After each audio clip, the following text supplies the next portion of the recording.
아버지 하나님 감사드립니다. 아버지 하나님의 그 놀라우신 생명의 그 말씀이 내 안에 놀라운 기적적인 은혜로 부어졌고, 그 기적적인 은혜가 내 삶 가운데 아버지 하나님 바른 길이 됨을 고백합니다. 그 길 가운데 날마다 주님과 함께 걸어 나아가는 귀한 믿음의 결단이 우리 안에 있게 하여 주셔서 감사드렸고, 주 예수 그리스도의 이름으로 기도드렸습니다. 아멘. 이제 우리 함께 보실 말씀은 예레미야 21장입니다. 예레미야 21장 1절에서 2절까지의 말씀을 같이 한번 읽어보겠습니다. 예레미야 21장 1절에서 2절 말씀 같이 한 목소리로 읽도록 하겠습니다. 예레미야 21장 1절에서 2절 말씀 함께 읽겠습니다. 시작.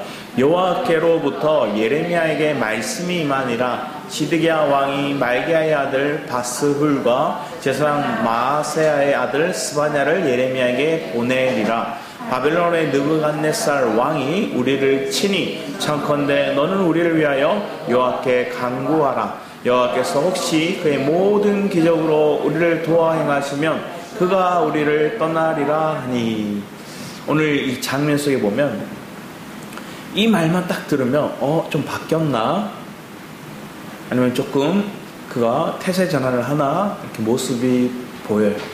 그런데 나는 안 바뀌고 누가? 한마디로 말하면 목사님이 기도해 주시면 우리가 좀 해결될 것 같습니다. 목사님이 조금 우리를 위해서 중보해 주시면 우리 가정의 문제가 풀릴 것 같습니다. 이렇게 얘기를 해요. 여기에 초점이 잘못됐죠. 하나님은 우리에게 우리가 엎드리기를 원하시는 거예요. 내 마음을 주님 앞에 탁 엎드리고 토해놓고 그 주님의 상한 심령을 하나님께 간구하는 것. 자, 위기가 왔음을 느낍니다. 자, 오늘 여기에 나오는데 시드기야 왕이라는 사람이 나오죠. 이 시드기야 왕은 남유다의 마지막 왕이었어요. 그러니까 이스라엘의 역사 속에서 어떤 왕이라는 이름으로 나올 수 있는 장면 속에서 사실은 유다의 계보 속에서는 마지막 왕처럼 보여요. 나중에 스룹바벨이 나오기도 하고 나름 유다의 자손 중에서 진정한 왕 예수 그리스도가 나오시기도 하지만 시대 흐름상 일단 왕으로서의 마지막 시드기야 왕이 나오는데 그 왕을 이 시드기야 왕을 누가 사실은 세웠는가를 먼저 보기 원합니다. 우리 뒤에 말씀을 볼까요? 열왕기 하 24장 15절에 17절 말씀을 우리 같이 한번 하연아 같이 읽어보자. 알겠죠? 박하윤 같이 한번 크게 읽어봅시다. 시작. 그가 여호야긴을 바벨론으로 사로잡아 가고 왕의 어머니와 왕의 아내들과 내시들과 나라에 권세 있는 자도 예루살렘에서 바벨론으로 사로잡아 가고 또 용사 7,000명과 장인과 대장장이 1,000명 곧 용감하여 싸움을 할 만한 모든 자들을 바벨론 왕이 바벨론으로 사로잡아 가고 바벨론 왕이 또 여호야긴의 숙부 마따니아를 대신하여 왕으로 삼고 그의 이름을 고쳐 시드기야라 하였더라. 여기 나오죠. 여호야긴이라는 사람이 왕이었는데 이 사람을 바벨론의 왕이 느부갓네살이 먼저 침공했다가 그를 잡아갔어요. 잡아가고 난 다음에 누구를 세우느냐? 그의 숙부 마따니아를 세우는데 이 마따니아의 이름을 바꿔요. 시드기야라 이름을 바꾸고 한마디로 말하면 그 왕은 실제적인 왕은 바벨론의 왕이고 어떤 분봉왕 뭐 이런 봉신으로 세웠던 사람이 이 시드기야 왕이었던 거예요. 그러니까 시드기야 왕을 바벨론에 세웠어요. 그러면 이렇게 되면 이 사람은 어떻게 하면 잘 살 수 있을까요? 바벨론 왕에게 샤바샤바 잘하고 조공 잘 바치고 그렇게 하면 괜찮게 살 수 있었어요. 그런데 이 사람이 정책을 바꿔버립니다. 그래서 무슨 정책을 펼치느냐? 그것으로 인해서 이 바벨론을 다시 침공하게 돼요. 어떤 정책을 펼치는가? 우리 뒤에 말씀을 또 볼까요? 뒤에 우리 에스겔서 말씀 보면 이렇게 적혀있죠. 그가 사절을 애굽에 보내 말과 군대를 구함으로 바벨론 왕을 배반하였으니 형통하겠느냐? 이런 일을 행한 자가 피하겠느냐? 언약을 배반하고야 피하겠느냐? 주 여호와의 말씀이니라. 내가 나의 삶을 두고 맹세하노니 바벨론 왕이 그를 왕으로 세웠거늘. 누구요? 시드기야 왕이요. 세웠거늘 그가 맹세를 저버리고 언약을 배반하였은 즉 그 왕이 거주하는 곳 바벨론에서 왕과 함께 있다가 죽을 것이라. 그 말은 뭐예요? 그가 더 이상 예루살렘에 못 살고 그가 포로되어 갈, 여호야긴 왕처럼 포로되어 갈 거다. 나중에 여호야긴 왕은 돌아와요. 근데 이 시드기야 왕은 거기서 죽게 돼요. 함께 있다가 죽을 것이라 이렇게 얘기해요. 오늘 바벨론에 의해서 침략당했고 그것에 의해서 자기 나름대로 뭐 하려고 그랬어요? 벗어나려고 애를 쓰는 거예요. 근데 애를 쓰는 것들 중에 하나의 방법이 뭐예요? 하나님 앞에 구하고 하나님의 그 은혜를 구했던 게 아니라 뭐예요? 애굽에 가서 구하는 거예요. 도움을 구하는 거예요. 애굽 왕한테 가서 이 시대에 가장 원래는 이 앞 시절부터 시작해서 가장 강력한 국가가 애굽이라는 나라와 아수라는 나라가 가장 강력했거든요. 그런데 그 아수르를 사실은 바벨론의 어떤 속국 같은 나라였는데 이게 바뀌어서 바벨론이 강성해지고 아수르를 점령해버려요.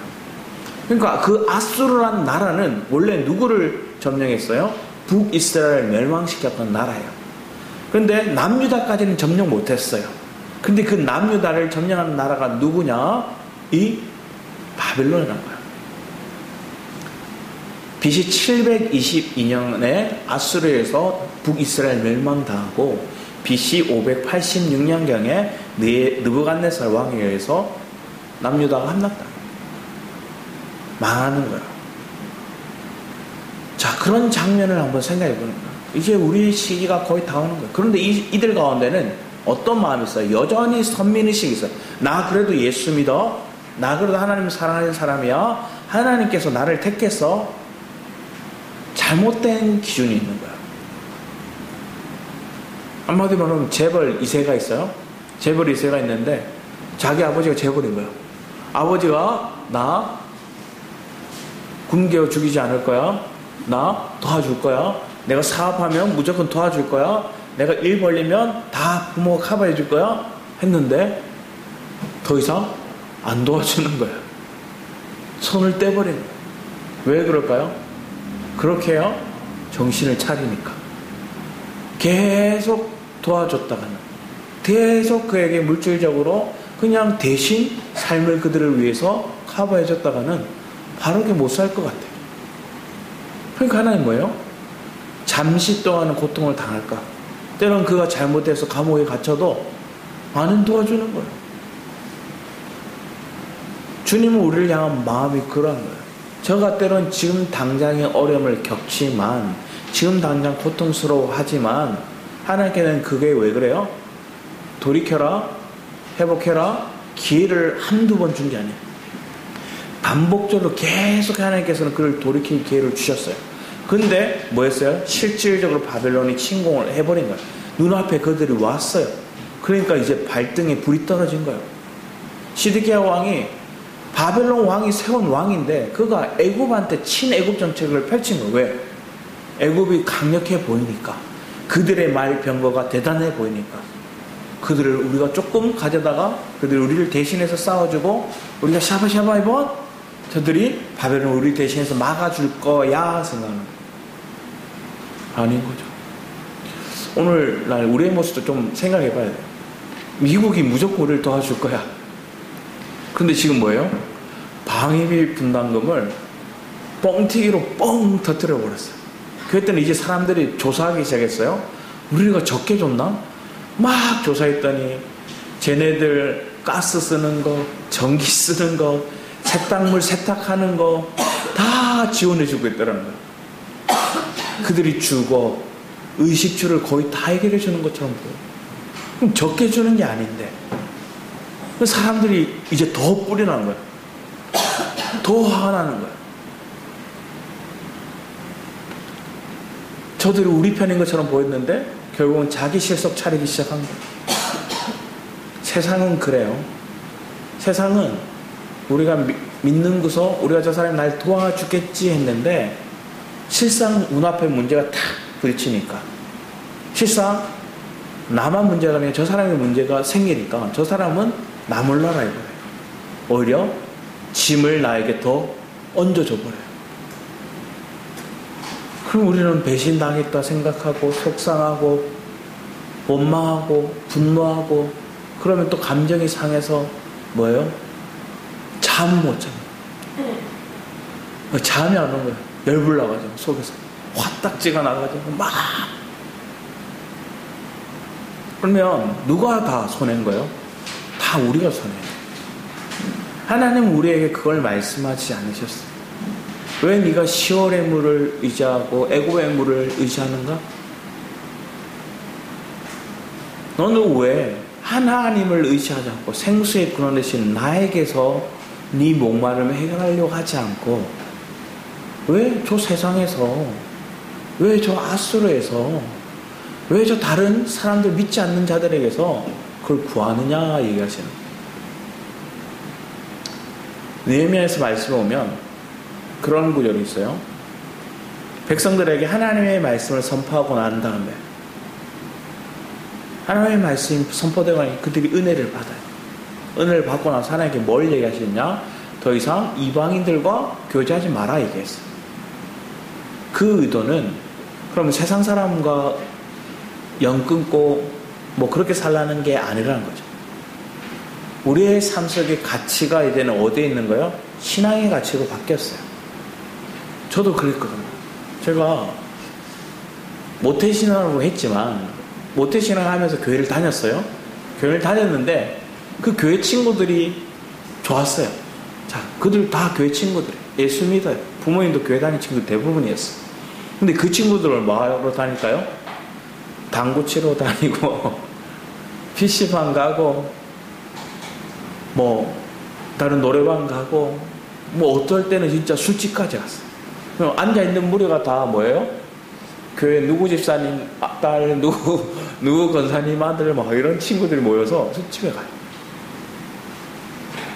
그런데 제가 24살 때 교회를 옮겼죠. 제대하고 난 다음에 제대하고 나서 딱 2달이 지나고 그리고 교회를 옮겼거든요. 처음에는 그 친구들이 막 뭐라 그랬어요. 왜? 다 얼리던 친구들이 그 친구들이었어요. 교회 친구들이었어요. 제일 친했고 오래도록 친밀했으니까. 그래서 제가 한마디로 말하면 혼자 배신 때리고 가는 것처럼 느껴지는 거예요.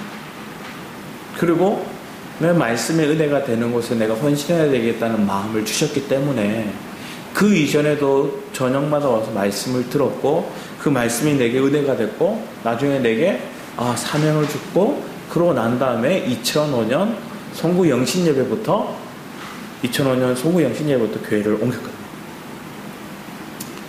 그러는 과정 속에서 옮기고 난 다음에 더 깊은 훈련이 됐죠. 제자반 훈련도 시작되고 여러 훈련들이 시작되었어요. 하나님 뒤로 가. 예배 방에 뒤로 가. 맨 뒤로 가서 앉아있어. 자꾸 발 들고 가지 마.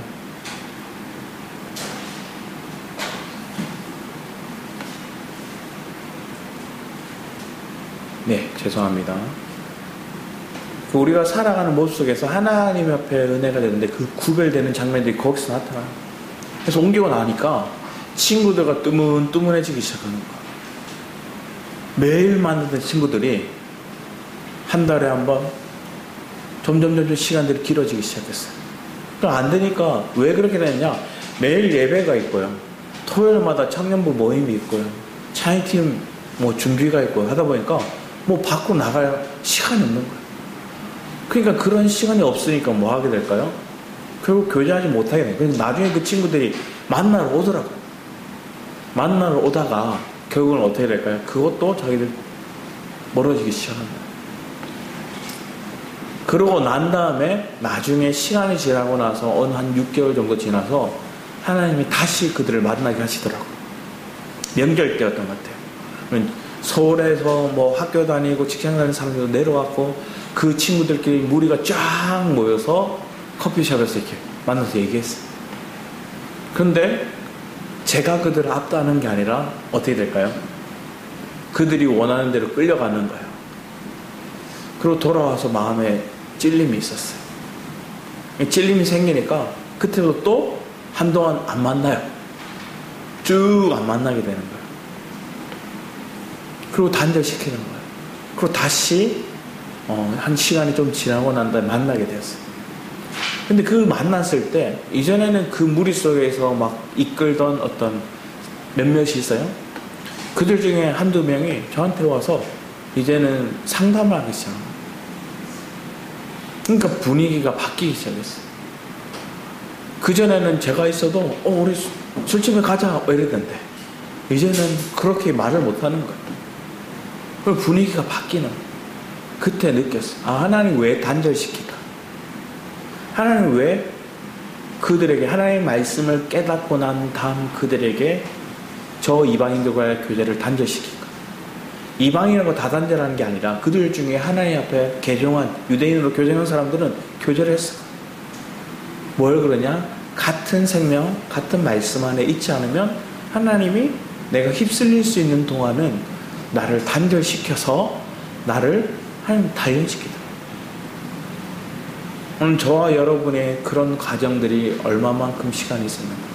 때로는 가족 간도 그렇게 됩니다. 친지들과도. 때로는 과거에 친밀했던 사람과도 그런 관계를 하나님 유지하게 합니다. 하지만 그 가정 속에서 하나님 나를 단련하신 후 여러분을 통해서 하나님의 생명이 흘러가게끔 그리고 하나님이 보이지 않게 저들이 더 잘 살 수 있고 저들이 더 영향력이 있을 수 있고 저들의 자녀가 더 성공할 수 있고 그럴 수 있어요. 그러나 그들보다 그들이 가지 못한 내 안에 주시는 생명이 있음을 우리가 고백합니다. 그런 은혜 안에서 우리가 주님을 바라볼 수 있는 게 축복이죠. 그러면 그런 단절은 우리에게 필요한 시간들인 거예요.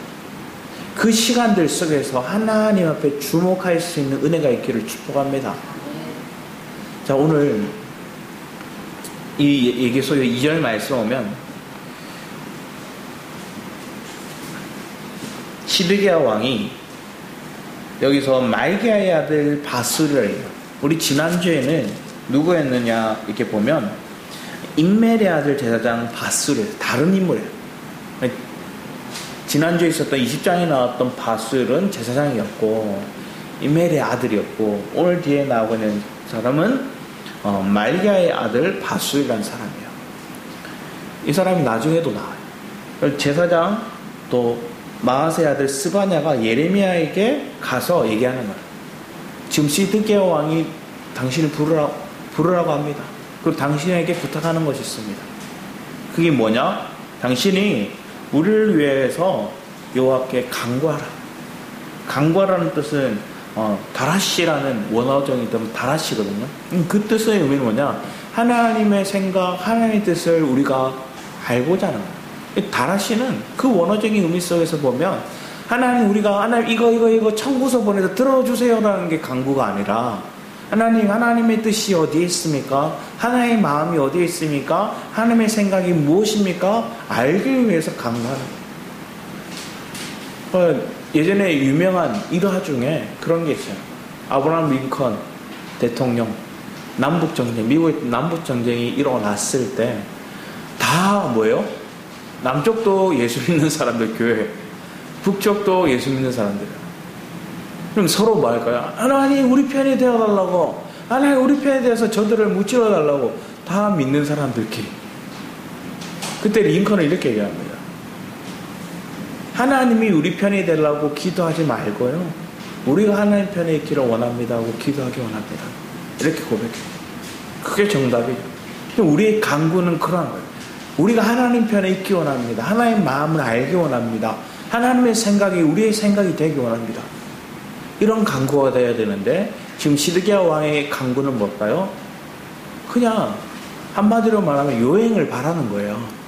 삶은 거꾸로 가고 지금 상황 일어나고 문제는 딱 닥치니까 요행수를 바라는 거예요. 근데 요행수를 바라는데 내가 변하려고는 하지 않고 뭐 하는 거예요? 조금 영감 있어 보이고 조금 선지자처럼 보이는 저 사람에게 요구를 하는 거예요. 그게 지금 이 장면. 왜 이런 고백이 나오는가 봐요. 우리 뒤에 말씀 한번 보겠습니다. 뒤에 말씀 보면 11개 19장 20절 말씀 보면 이렇게 쓰였죠.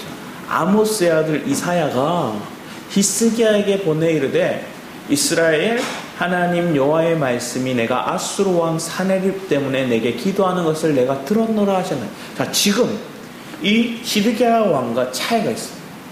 히스기야 왕은 지금 사네립 아수르의 왕 사네립이 쳐들어와요. 18만 명이 넘는 대군이 쳐들어왔어요.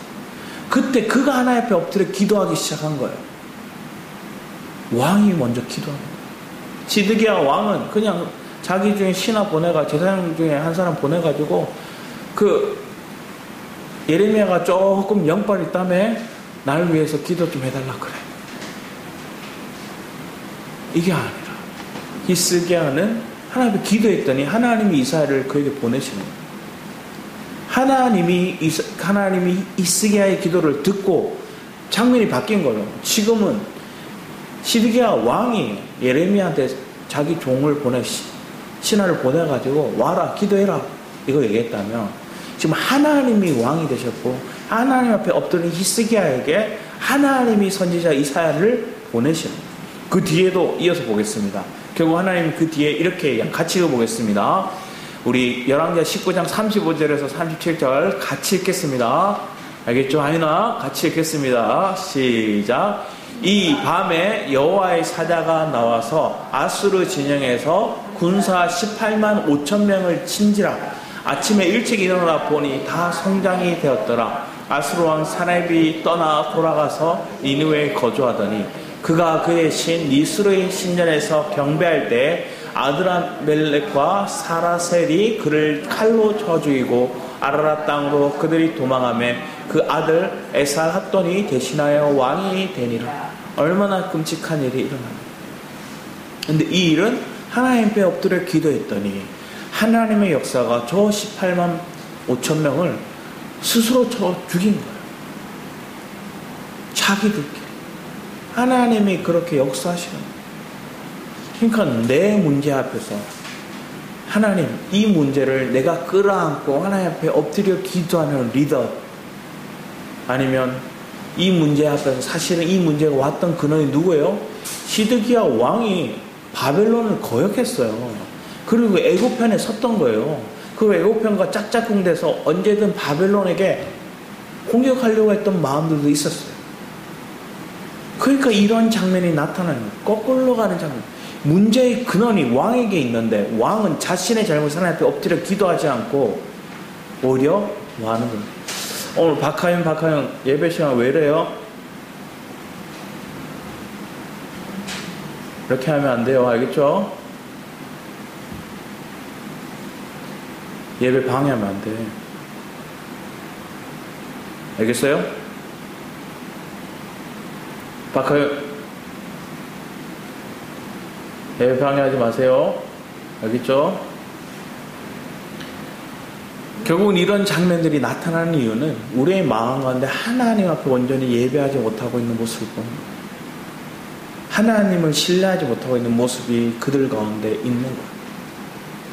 시드기야 왕의 잘못은 하나님 앞에 엎드리지 못했다는 것이고, 히스기야 왕의 이런 승리, 이런 역사는 하나님 앞에 기도했다는 거예요. 그러니까 이런 일들이 사실은 이 왕하 19장 35절 이하에 나오는 일들은 하나님의 놀라운 역사하고 하나님의 이끄심이죠. 근데 이걸 알고 있던, 이걸 언뜻해서 들었던 이 시드기야 왕은 분명하게 알지 못하는 거예요. 그리고 그 하나님이 어떤 하나님인지를 바라보지 못하는 거예요. 그러니까 뭐 할까요? 그냥 유행수나 구하는 모습으로 예레미야한테 간구하라 이렇게 얘기하는 거예요. 그게 오늘 장면의 시작인 거예요. 혹시 그의 모든 기적으로 우리를 도와 행하시면 그가 우리를 떠나리라 하니, 그리고 얘기합니다. 예레미야가 그들에게 대답하여 너희는 시드기야에게 이같이 말. 예레미야가 이제 다시 답변을 줍니다. 예레미야의 말이 아니에요. 사실 하나님의 말씀이에요. 뭐라고 얘기하나 4절을 보겠습니다. 이스라엘 하나님 여호와께서 이와 같이 말씀하시되 보라 너희가 성 밖에서 바벨론의 왕과 또 너희를 에워싼 갈대아인과 싸우는 데 쓰는 너희 손의 무기를 내가 뒤로 돌릴 것이요 그것들을 이 성 가운데 모아드리리라. 내가 든 손과 강한 팔 곧 진노와 분노와 대노로 친히 너희를 칠 것이며. 이 장면은 너희들은 무기 들었지만 그거 너무 못 쓰고 다 뒤로 뺏길 것이고 또 뒤에 너희들 하나님의 영은 내가 든 손과 강한 팔로 이렇게 사실 이건 출애굽 가운데 하나님 역사하셨던 메시지거든요. 그러면 하나님이 이 출애굽 과정 가운데 역사하심으로 애굽을 치던 팔이었고 그들 광야 생활하는데 그를 지키시던 손이었고 또 그들이 쫓아오던 아말렉과 많은 족속들로부터 그들을 보호했던 하나님의 강한 보호의 팔, 공급의 팔이었는데 지금 뭐라 얘기해요? 반대로 내가 이 너희를 지켜주던 너희들을 보호하던 팔이 진노와 분노와 대노로 친히 너희를 보호하던 팔이 너를 치는 팔로 바뀔 것이다. 오늘 이렇게 얘기합니다. 얼마나 비극적인 일인가요? 지금 이 바벨론을 일으킨 역사는 하나님의 역사입니다. 왜 그렇게 하셨어요? 하나님 앞에 돌이켜라, 하나님 앞에 바로 서라, 하나님 앞에 예배하는 자로 바로 온전히 서도록 그들의 삶 가운데 참 주인이 누구인지를 알기를 원하셨어요. 그런데 그들은 주도권을 뺏길 거예요. 우리의 종주권이 하나님께 있는데 우리는 착각하고 내가 스스로 주인인 양 살아가기 시작한 거예요. 그랬더니 이제 뭐예요? 실제로 세상의 그 왕의 포로되는 바벨론 왕의 포로되는 종살이하게 되는 모습으로 바뀌게 됐어요. 비극이죠. 우리가 하나님 우리 주인이고 하나님 내 아버지고 하나님 앞에 내가 순종하는 자로 살기를 원하는 고백이 있어야 되는데 그 뜻에 싫다고 그 의미를 내가 벗어나서 내가 주도적으로 살려고 그랬고 내 방식대로 살려고 했고 하나님의 생각보다는 내 생각이 옳다 주장하기 시작했고 그 마음이 결국은 내 안에 하나님께서는 그래? 그럼 내가 주인이 아닌 삶 속에 네가 살아봐.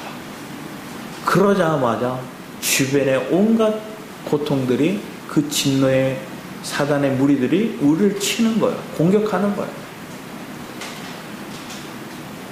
여러분의 삶 속에 왜 우리가 사단의 밥이 되는 모습으로 살아갈까요? 왜 저주가 우리 안에 있는 저주, 우리 가정에 있는 저주가 안 끊어졌다고 우리는 생각이 들까요? 하나님의 주인을 인식하는 부분들이 우리가 온전치 않은 거예요. 100% 없다고는 말하지 않겠어요. 왜?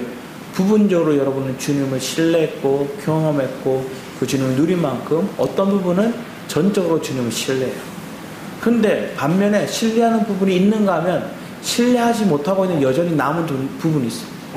어떤 사람은 물질, 어떤 사람은 자녀, 어떤 사람은 내가 가지고 있는 학벌, 재능, 아니면 교회 안에서 쌓아왔던 나의 어떤 그런 모습들 도저히 못 버리니까 그걸로 인해 내 마음이 뭐 하게 돼요? 자꾸만 사단의 밥이 되는 거예요. 내가 주인의 행사를 하고 있는 거예요. 하나님이 주인인데 내가 주인인 것으로 행동하니까 뭐 하게 될까요? 자꾸만 우리를 방해하는 거예요. 우리 말씀을 다시 한번 읽어보겠습니다. 6절 말씀에 보면 또 내가 또 사람이나 짐승이나 이성에 있는 것이 다 치리니 그들이 큰 전염병에 줄이라 하셨다 하라. 여호와의 말씀이라. 그 후에 내가 유다의 왕 시드기야와 그의 신하들과 백성과 및 이 성읍에서 전염병과 칼과 기근에서 남은 자를 바벨론의 느부갓네살 왕의 손과 그들의 원수와 그들의 생명을 찾는 자들의 손에 넘기리니 그가 칼날로 그들을 치되 측은히 여기지 아니하며 긍휼히 여기지 아니하며 불쌍히 여기지 아니하리라 하셨느니라. 하나님 앞에 우리는 분명히 진노 중에도 하나님의 긍휼을 구하는 게 우리의 모습이어야 돼요. 하나님의 심판 중에도 하나님 앞에 엎드리는 게 왜 그렇게 엎드려요? 내 삶 가운데 하나님의 긍휼을 구하는 거거든요. 한번 생각해 보세요. 자녀가 혼이 나요. 자녀가 지금 혼이 날아갔어요. 혼이 날아갔는데 한번 생각해 보세요. 바로 엄마 잘못했어요. 아빠 잘못했어. 이렇게 얘기하면 한 3대 맞을 것 중에서도 한 대밖에 안 때려요. 근데 뭐예요? 고추장 잘못 안 했는데요. 팔짱 껴끼고 뒷짐 껴고 뛰고 이렇게 고개 들고 서들고 이렇게 있으면 뭐 하는 거예요? 3대 맞을 게 10대 맞고 10대 맞을 게 20대 맞고 금방 혼나고 끝낼 거 감정 싸움으로 가기 시작하는 거예요. 지금 남유다가 시드기야 왕이 하나님 앞에 그 꼴인 거예요. 하나님 앞에 순종할 마음은 없는데 요행은 바라가지고 예레미야한테 툭 신하 보내가지고 얘기했던 거고. 근데 그 요행수를 안 먹히죠. 왜? 하나님의 진노의 그릇에 그 기준의 그릇이 가득 차버렸어요. 그러니까 진노의 잔이 쏟아지기 시작하는 거예요. 자, 하나님은 분명히 하나님의 역사 가운데 우리를 축복하고 사랑도 하시지만 하나님은 공의의 하나님이시기 때문에 죄의 양이 차면 그 죄의 양의 모습 그대로 우리는 뭐예요? 심판이 우리에게 오는 거예요. 우리의 삶에 그랬던 거예요.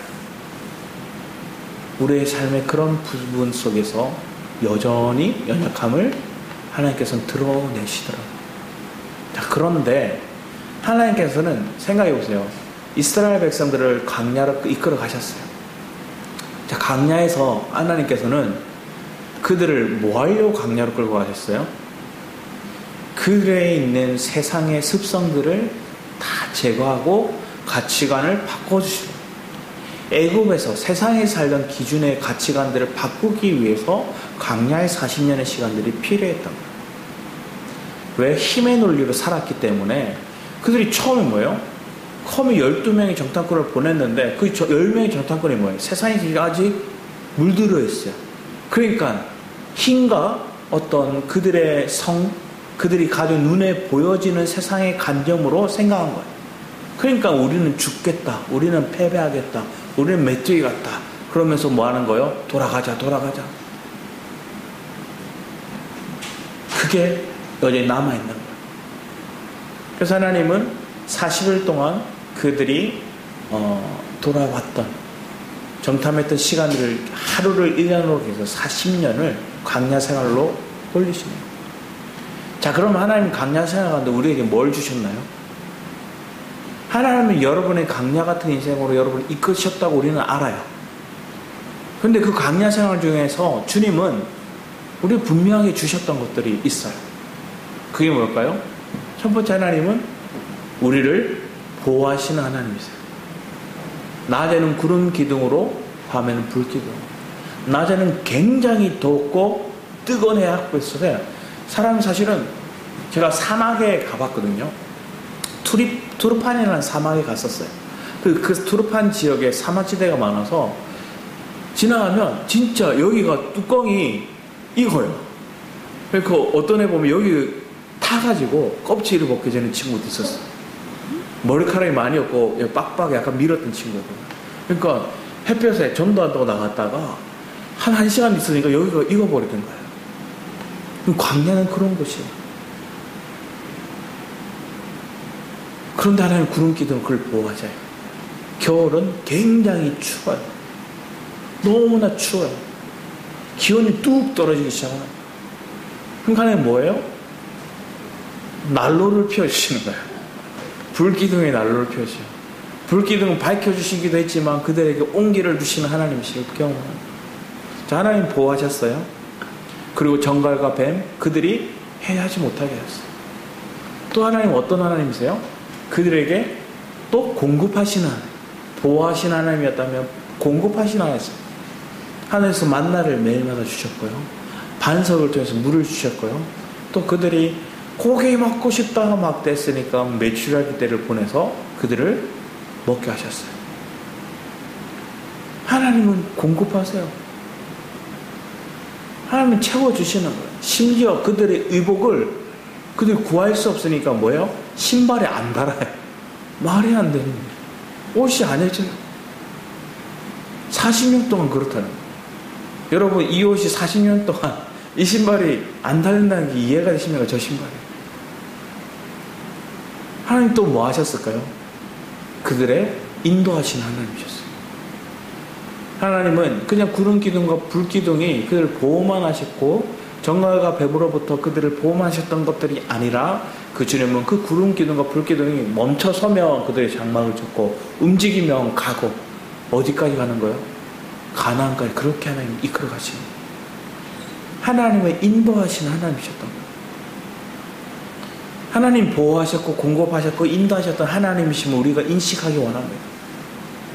내 속에 하나님을 알고 있다면, 하나님을 믿음으로 고백하고 있다면 내가 강야 생활 속에서도 하나님의 이러한 섭리를 경험하게 되겠죠. 그런 것들이 뭘까요? 더 이상 애굽의 관념에 속한 것들을 뽑아내기 시작하는 거예요. 우리가 그런 여정을 지금까지 걸어오고 있습니다. 그런 믿음의 여정 속에 여러분이 하나님 살게 하셨음을 믿습니다. 그러면 뒤에 이제 하나님 이렇게 얘기합니다. 사실은 전염병, 칼, 하나님 항상 우리에게 얘기해요. 심판을 얘기할 때 전염병, 칼, 기근 다윗에게도 얘기하셨고 이스라엘 백성들에게도 계속해서 반복해서 얘기하는 내용들이에요. 자, 그런데 8절 이하 말씀 우리 같이 한번 9절까지만 같이 한번 읽어보겠습니다. 8, 9절 같이 읽어보겠습니다. 시작. 여호와께서 말씀하시기를 보라, 내가 너희 앞에 생명의 길과 사망의 길을 두었노라. 너는 이 백성에게 전하라 하셨느니라. 이 성읍에 사는 자는 칼과 기근과 전염병에 죽으려니와 너희를 에워싼 갈대아인에게 항복하고 이렇게 얘기해요. 생명의 길이 있고 죽음의 길이 딱 있어요. 자, 생명의 길, 죽음의 길이 두 가지가 있는데 그 길 중에서 생명의 길은 뭐라고 얘기해요? 생명의 길은 항복하면, 저 바벨론에게 항복하면 네가 산다 얘기했어요. 그런데 너희가 여전히 여기 버티고 있으면 전염병과 기근과 칼로 너희들이 죽는다. 오늘 우리의 인생 가운데 주님이 우리가 그게 영적인 의미 속에 우리가 다시 살펴보는 거예요.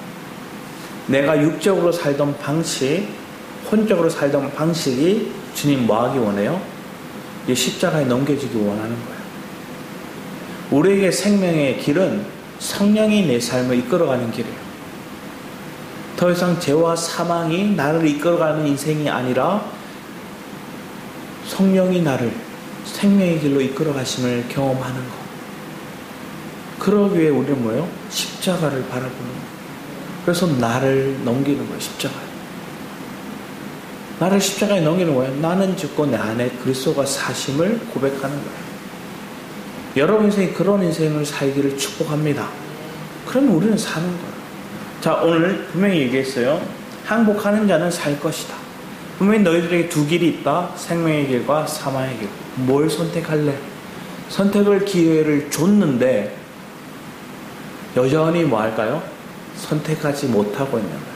자, 우리 뒤에 말씀을 같이 한번 읽어보겠습니다. 결국은 시드기야 왕의 모습을 봅니다. 같이 읽어보겠습니다. 시작.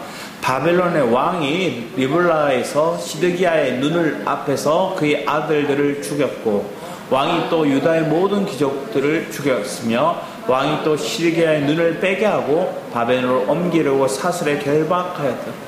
얼마나 비집해요. 지금 시드기야 왕의 최후가 이렇게 되는 거예요. 버틴기다가 바벨론에 의해서 왕으로 세워졌던 그가 바벨론을 저버리고 배반하고 애굽을 의지했다가 친애굽 전투를 펼쳤더니 느부갓네살을 다시 치러, 그리고 더 완전히 무너뜨리고 심지어 뭐 하는 거예요? 자기 눈앞에서 자기 아들들이 죽는 걸 보게 하고, 그리고 뭐 하는 거예요? 그의 눈을 빼게 하고, 그리고 사슬에 결박된 채 끌려가는 거예요. 얼마나 비참한 모습. 유다의 왕이었는데 눈이 뽑힌 채 한번 걸어가면서 사는 게 아니었다. 자기 눈앞에서 끔찍한 일, 자기 아들들의 죽음을 봤어요. 자기의 신하들의 죽음을 봤어요. 겨우 목숨을 연명해서 가는데 그 과정 속에서도 그는 죽지 못해 살아가는 모습으로 끌려가는 거예요. 저 엄청난 거리예요. 6,000km가 넘는 거리를 걸어가는 거예요. 우리의 삶 속에 하나님은 우리에게 뭘 말씀하실까? 하나님은 우리의 삶 속에 찾아오셔서 나에게 어떤 길을 보여주고 계실까? 나로서는 행할 수 없는 여전히 부족한 모습 속에서 주님은 내가 주님 앞에 엎드리기 원하는데 여전히 꼿꼿이 세우고 내가 할 거라 버팅기는 모습 속에서 우리는 당하지 않아도 되고 보지 않아도 될 상황까지 다 보는 거예요. 항복하면 네가 살리라. 근데 여기서 버팅기고 살려고 하면 너는 더 고통스럽고 비극적이야. 광야의 과정을 여러분이 겪고 있으면 그 광야 속에서는 하나님 우리를 불순물을 처리하는 과정이 있는 거예요. 근데 여전히 그 불순물을 처리하고자 하지 않고 뭐 하는 거예요? 이거 없으면 안 돼 하고 그 불순물을 끌어안는 거예요. 그럼 뭐예요? 더 내 살점이 더 뜯겨서라도 하나님은 제거하려고 하고 나는 이게 꼭 끌어안고 그러니까 다치는 거예요. 그러니까 고통이 더 배가 되는 거예요. 하나님 우리에게 뭘 상징적으로 의미하는가를 우리는 깨달아야 됩니다. 우리 뒤에 말씀도 같이 보겠습니다. 마태복음 7장 13, 14절 말씀 같이 한번 읽어보겠습니다. 시작. 좁은 문으로 들어가라. 멸망으로 인도하는 문은 크고 그 길이 넓어 그 길로 들어가는 자는 많고 생명을 인도하는 문은 좁고 길이 협착하여 찾는 자가 적음이라. 하나님 오늘 우리에게 얘기합니다. 내가 큰 길로 큰 문으로 들어가려고 하지 마. 좁은 문으로 좁은 길로 가. 그게 협착해 보이지만 그곳에 내게 생명의 길이 있다 말씀하십니다. 오늘 예수 그리스도만이 우리에게 좁은 문처럼 보이지만 그분이 생명의 길이 되셨음을 믿습니다. 우리에게 그 길을 인도하셨던 분, 그 길을 우리에게 내셨던 그 하나님께 감사합니다. 여러분의 살 길이 그리스도 외에는 없음을 믿으시기 바랍니다. 그런데 우리는 여전히 그리스도를 내 주인으로 고백하고 주님 아니면 안 됩니다 얘기해놓고 뭐예요? 내가 고민해요. 우리는 쉽게 이런 선택을 하는 거예요. 부모가 자녀에 대해서도 내가 걱정하고 내 사업에 대해서도 내가 걱정하고 하나님이 세우신 사업이면 하나님이 번성케 하시거나 망하게 하시거나 번성케 하시는 것도 이유가 있는 거고 망하게 하시는 것도 하나님의 의미가 있는 것인데 그러면 하나님은 내게 가장 좋은 걸 주시는 분이심을 내가 아는 것들이 중요한데 거기 아는 데까지 내가 뭐해요? 말씀을 사모하지 못하고 있는 거예요. 하나님의 은혜를 누리지 못하고 있는 거예요. 여러분 삶 속에 믿음의 길, 그 은혜의 길을 선택해서 가는 그런 지혜가, 그런 눈이 열리기를 축복합니다. 또 우리 뒤에 말씀 보겠습니다. 뒤에 말씀 보면 요한복음 10장 7절에 10절 주님은 우리에게 이렇게 얘기하잖아요. 우리 7절 10절 말씀 같이 한번 읽어보겠습니다. 시작. 그러므로 예수께서 다시 이르시되 내가 진실로 너에게 말하노니 나는 양의 문이라. 나보다 먼저 온 자는 다 절도요 강도니 양들이 듣지 아니하였느니라. 내가 문이니 누구든지 나로 말미암아 들어가면 구원을 받고 또는 들어가며 나오며 꼴을 얻으리라. 도둑이 오는 것은 도둑질하고 죽이고 멸망시키려는 것뿐이요 내가 온 것은 양으로 생명을 얻게 하고 또 풍성히 얻게 하려는 것이라. 주님의 그 문, 그분은 우리의 문이 되신다 얘기해놓고 그 문을 통해 우리에게 뭘 한대요? 생명을 얻되 풍성히 얻게 하려 하신다. 여러분의 이런 그리스도의 생명의 풍성함을 누리는 은혜가 날마다 풍성해지기를 축복합니다. 그런데 그 앞에 얘기했죠. 절도요 강도는 뭐라고 적혔어요? 절도요 강도는 우리는 뭐예요? 우리를 속이는 자예요. 우리의 것들을 빼앗는 자예요. 우리의 가진 것들을 다 약탈하는 사람이에요. 성경에서는 그들을 거짓 선지자들에 대해서 많이 얘기를 해요. 오늘 영적인 리더라고 얘기하는 많은 목회자들이 있어요. 아니면 그들이 때로는 구도자라고 얘기하는 사람들도 있고 그들이 많은 영향력을 끼쳐요. 그런데 이 한국 사회를 보면 왜 이렇게 이단이 많고 이 좁은 나라에 왜 이렇게 자신이 하나님이란 메시아라 하는 사람들이 많고, 사실은 다른 일본의 어떤 이단들, 어떤 사이비들, 미국의 사이비들, 거기보다 더 강력한 사이비가 한국에 있어요. 한국의 사이비는 정치와 더 결탁해서 더 떵떵거리면서 살아요. 더 자기들의 맹신하게 만들고 사람들을 모아서 살아요. 최근에 보도 보면 저기 어디죠? 구원파인가요? 통일교죠. 통일교 보면 어떻게 해요? 일본에서 그렇게 많은 헌금이 들어온대요. 우리나라에서 헌금 200억 거치면 일본에서 2천억 넘게 번대요. 왜 그렇게 하느냐? 메시아의 나라를 우리가 공격하고 핍박했다. 그래서 갚을 길은 많은 돈을 지원하고 그들의 물건을 사주는 거다 해서 그렇게 하는 거예요. 그래서 일본에서 많은 사람들이 한국과 결혼하려고 하고 많은 헌금이 그렇게 거쳐 들어온다는 거예요. 자, 여러분의 삶 속에 하나님 나에게 메시아라고, 그분이 나의 그리스도가 나의 참된 그리스도라고 고백하고 있다면 나는 더 이상 다른 것들에 눈 돌리는 생각들이 이제 멈추겠죠. 그리고 주님이 나의 참된 메시아 되심을 고백하겠죠. 내게 생명을 주시는 분이 누구인지를 분명히 알기 원합니다. 사람들은 그런데 이렇게 얘기해요. 자녀들이, 부모가 때로는 뭐예요? 내가 공급해주고 먹여주고 내가 공부할 것들을 지원해주고 하는 것들을 사람들은 생각해요. 인식을 해요. 그런데 뭐 할까요? 다른 자기보다 더 많이 해주고 더 부유하게 해주는, 아니면 더 지원해주는 부모와 그 친구들과 자기 자신을 비교하는 거예요. 그러니까 뭐예요? 내 부모가 별로처럼 느껴요. 그게 사단이 속입니다. 교회도 그래요. 요즘에 사단의 전략은 뭘까요? 교회 가지 말아 하지 않는 거예요. 교회 가요. 가면 뭐예요?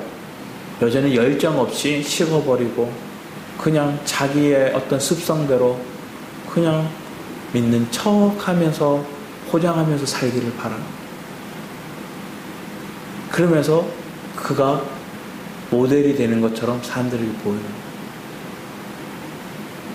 그게 바른 신앙인 것처럼 그들에게 전하는. 한국교회의 많은 목회자들의 모습 속에서 부흥을 일으키셨던 많은 목사님들이 계세요. 그리고 지금까지 많은 영향을 끼치는 목회자들이 있어요. 근데 그들의 얘기하는 부흥의 기준이 하나님의 부흥의 기준과 달라서, 그리고 그들의 부흥의 기준을 너무나 오늘날 한국교회에 그게 하나님의 축복이다, 부흥이다 고착화시켜 나와서 하나님 그걸 깨기 원하시는 것 같아요. 하나님 그걸 드러내시는 거예요. 그래서 대형교회에 문제없는 교회가 없고요. 우리나라에 큰 목회하고 많은 리더십을 했던 목회자들에게 이슈가 안 되는 요소들이 없었으면 보게 됩니다. 그러면 그들이 잘못이 아니라, 때로는 또 하나님이 잘못된 게 아니라 하나님이 처음에 그들을 세웠지만 그들의 방향이 뭐한 거예요? 어긋나기 시작했던 거예요. 그리고 하나님 그들을 통해 역사 안 했던 게 아니라 분명히 역사도 하셨어요. 근데 그게 뭐 하는 거예요? 고착화된 거예요. 그게 전부라고 생각하는 거예요. 그게 고정관념으로 탁 되니까 내가 경험했던 하나님, 내가 체험했던 그 시대의 하나님, 그걸로 끝인 거예요. 오늘 내가 하나님 역사하실 걸 경험하고 또 내일의 하나님 역사하실 것들을 우리가 기대하면서 열린 마음으로 주님 앞에 나아가지 못하니까 과거의 경험이 전부가 돼버리는 거예요. 과거의 방식대로만 계속 고집하면서 이끌어가는 거예요. 그게 오늘날 우리를 더 이상 신앙 안에서 하나님을 향한 그 열정적인 그 마음을 잃어버리게 만들게 하게 하는 거예요. 우리 오늘 뒤에 말씀도 보겠습니다. 디모데후서 2장 11절 13절 말씀을 같이 한번 읽어보겠습니다. 시작. 이보다 이 말이요, 우리가 주와 함께 죽었으면 또한 함께 살 것이요, 참으면 또 함께 왕노를 할 것이요, 우리가 주를 부인하면 주도 우리를 부인하실 것이라. 우리는 미쁨이 없을지라도 주는 항상 미쁘시니 자기를 부인할 수밖에 없으시니, 나를 부인하고 또 내가 주와 함께 죽고 또 주와 함께 살며 주와 함께 참으며 주와 함께 왕노릇하며 주를 내가 시인하고 그 주님이 내 삶 속에 나를 아들이라 주님도 인정해 주는 삶의 모습들이 우리 모습이 되어야 되는 거예요. 그런데 오늘 21장의 모습을 보면 시드기야 왕이 핀트를 잘못 맞췄어요. 그러니까 요행스를 구하는 모습이 되니 그의 인생의 비극이 계속해서 이어지는 거예요. 나중에는 또 찾아와요. 사실은 직접 찾아와요. 시드기야 왕이. 나중에 말씀 보면 예레미야를 감옥에 가둬놓고 성전, 그러니까 왕궁 뜰 안에 있는 그런 감옥에 갇혀놓고 몰래 눈피해서 와요. 왜 그럴까요? 그 신하들, 장로들, 그 시대 분위기에 휩쓸리니까 뭐 하는 거예요? 사람의 눈치를 보고 사람의 인정 욕구 때문에 그는 결국은 하나님을 신뢰하지 못하는 거예요. 자, 여러분은 신앙이 이런 거예요. 사람 눈치 볼 거 없고요. 저 사람이 내게 무슨 말하고 어떻게 쳐다보면 상관없이 내게 생명을 주는 곳이 어딘가를 찾는 게 복된 거예요. 내게 생명의 은혜를 맛보는 곳이 귀한 거예요. 그런 은혜를 그리스도 안에서 누리는 게 복된 거예요. 그런 은혜를 내가 경험하고 내가 그런 은혜 속에서 살아간다는 게 여러분의 신앙 가운데 가장 귀한 은혜인 거예요. 그리고 내가 맛봤다면 이걸 내 자녀들에게 주기를 축복합니다. 그런 마음으로 예배하기 원하고요. 그런 마음으로 세워지는 교회가 되기 원합니다. 때로는 질질질 끌려와서 앉아있을 수 있어요. 아니나 오늘 조금 끌려왔지. 그치? 마음이. 그래서 오가지고 조금만 온도 뒤틀려고 했지. 그래서 딴 것도 했어. 그럴 수 있어. 저도 생각해보면 그랬어. 저도 부모님에 의해서 모태신앙으로 자랐고, 그래서 교회에 왔고, 교회에 와서 오전에만 예배드리는 게 아니라 오후에도 그렇게 예배를 드렸고, 그 오후에 예배할 때 뭐예요? 밥 먹고 난 뒤라 그렇게 졸려요. 안 졸리려고 뭘 했느냐? 옆에 친한 친구들끼리 모여서 앉아서 얘기를 하는 거예요. 그럼 뭔 얘기를 할까요? 주보 꺼내놓고 주보에 빈틈 있잖아요. 그 공간에다가 네모난 직사각형 그려요. 그게 뭘 그리는 걸까요? 예배 끝나고 축구하러 갈 건데 누구를 어디 서서 할 건가 그 얘기하고 있는 거예요. 말씀이 들려올까요? 안 들려요. 그럴 수 있어요. 그런데 하나님이 때가 되면 그 내 때와 하나님의 때와 그 자녀의 때가 달라서 내가 좋아하고 내가 기뻐하는 그걸 그들에게 아직 모를 수는 있어요. 그치만 때를 얻든지 못 얻든지 하나님 뭐라 얘기해요? 전하라, 흘러내라, 그렇게 말씀하시는 거예요. 그러니까 이런 거예요. 내가 만난 이 하나님의 세계에 대해서 저들에게 주는 거, 공급하는 거, 흘러내는 거, 반복적으로 그들에게 새겨주는 거, 그건 때를 얻든지 못 얻든지 계속 심는 거예요. 그런데 우리는 뭘 얘기해요? 하나님 때를 얻든지 못 얻든지 전하라 했지, 때를 얻을 때까지 네가 그걸 결실을 얻어내라 하지는 않으셨어요. 근데 우리의 마음 안에 뭐예요? 결실을 얻기 원해요. 결실이 뭐예요? 여기 딱 앉아놓고 받아들이고 막 하나님을 예배하고 막 그걸 원하는 거예요. 그런데 어느 타임에 하나님께 강한 역사로 그들을 이끌어 올 때는 있어요. 지난주 주일 예배 때 사마리아 여인, 그 여인이 가서 전하라. 여러분 그 마음에 예배 드릴 때는 뜨거움이 와서 전해야지 했는데 여러분 3일 동안 전하셨나요? 저부터 그 마음을 품고 마음에 품었던 것을 전해야지 하는 분이 있었어요. 그래서 빌드업을 시작했어요. 처음부터 이렇게 하면 안 되니까 그분과 대화하면서 또 상담도 해주고 얘기를 하면서 그러면서 오늘 전했어요. 뭘 전했느냐? 자, 처음에 그분들은 교회에 오세요, 말씀 들으러 오세요 하면 힘들어요. 그래서 저희 교회는 좋은 게 있어요. 뭐가 좋아요? 점심이 한식 뷔페 저리 가라. 요즘 날도 더운데 가스불 켜지 마시고 여기 와서 식사 함께 하러 오세요 얘기했더니 그분이 바로 얘기하더라고요. 이번 주는 안 되고 다음 주는 한번 가도록 하겠습니다 얘기하시는 거예요. 우리의 마음 가운데 하나님 주시는 때를 어떤지 못 어떤지 와야지 오시는 거겠지만 하나님 주시는 마음이 있으면 또 주셨던 사람이 있으면 여러분 마음을 따라 전하고 그게 내 자녀일 수도 있고 또 하나님 전화 한 통일 수도 있어요. 그 마음을 나눌 수 있는 그런 은혜의 삶이 우리의 삶이 되기 원합니다. 요행을 바라는 신앙이 아니라 생명을 얻는 그리스도를 얻는 은혜가 저와 여러분의 삶 가운데 있기를 축복합니다. 기도하겠습니다. 하나님 주님 감사드립니다. 삶 속에 하나님의 은혜를 갈망하고 주님을 바라봄으로 나아갑니다. 내 속에서 선한 일을 시작하신 그 주님의 뜻을 따라 날마다 아버지 하나님 예배하기 원하고 주님과 동행하기를 원합니다. 주님 이 시간이 그런 은혜의 시작, 그런 말씀을 우리가 공급받고 생명을 내게 우리가 맛보는 시간 됨을 고백합니다.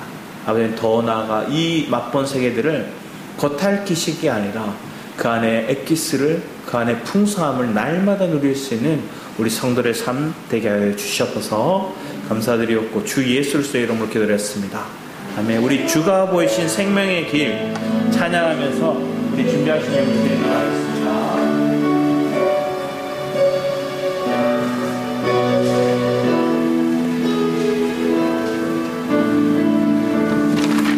주가 보이신 생명의 길 나 주님과 함께 상한 마음 들이며 주님 앞에 나가니 나의 의로운 비 되신 주 그 이름 예수 나의 길이 되신 이름 예수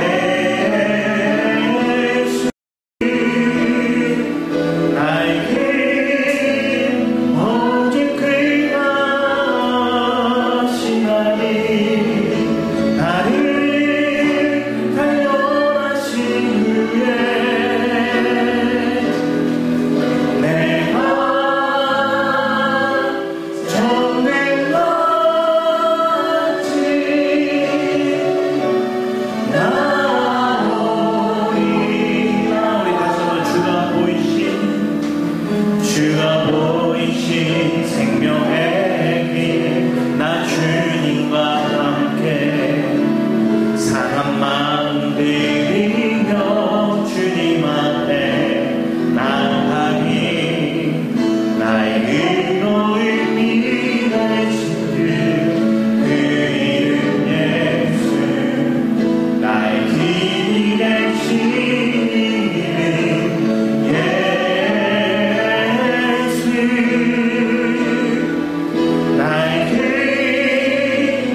하신 후에 나를 정금같이 하나님 우리를 세워가실 것들을 바라보기 원합니다. 사람들은 하나님 왜 하고 이게 있냐고 따져요. 그리고 의문을 가져요. 저도 그랬고요. 여러분도 그러셨어요. 그런데 하는 때가 오더라고요. 왜 하다가 가 되면 그러니까 되고요. 가 되면 똑같은 상황을 겪고 있는 사람들을 측은히 바라볼 수가 있어요. 그러면 그들을 기다릴 수 있는 마음들이 생겨납니다. 오늘 우리의 삶 가운데 그런 생명이 우리 안에 풍성해지기 원합니다. 그런 은혜가 우리 안에 더 날마다 배가 되기를, 그런 저와 여러분의 삶이 되기를 갈망하며 우리 주를 찬양하시고 기도하며 나가도록 하겠습니다. 주여